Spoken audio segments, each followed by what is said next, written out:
విజయ్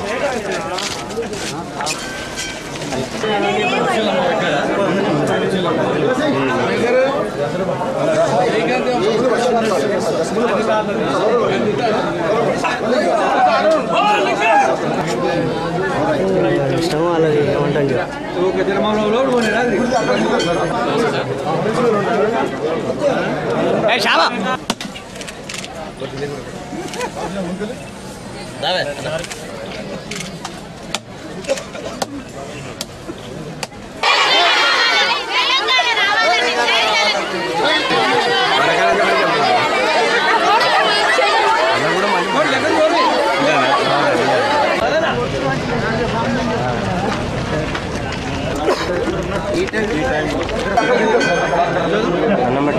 కూడా ఒక బృందంగా మేము ఇక్కడికి వచ్చి మేమందరం కూడా దేవుణ్ణి మరి కోరి మొక్కితే ఏ వరమైనా తీరుస్తాడు మరి లింగమంతులు అని చెప్పి మేము ఇక్కడి దాకా వచ్చినాం.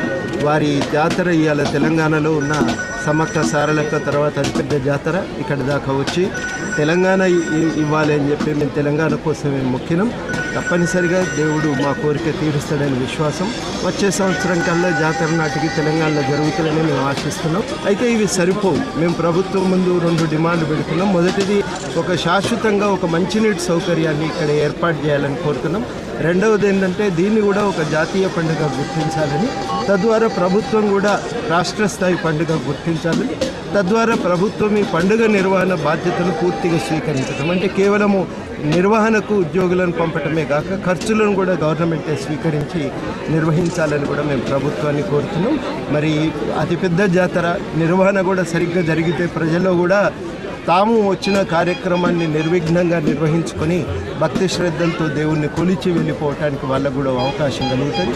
మరి భక్తుల అవసరాలను కొన్నింటినైనా ప్రభుత్వం తీర్చాలని చెప్పి వారికి సౌకర్యాలను కల్పించాలని చెప్పి మేము ప్రభుత్వాన్ని సందర్భంగా కోరుతున్నాం. సార్ అభ్యర్థిగా టీఆర్ఎస్ అభ్యర్థి గుడి మీద మేము రాజకీయాలు మాట్లాడదాం.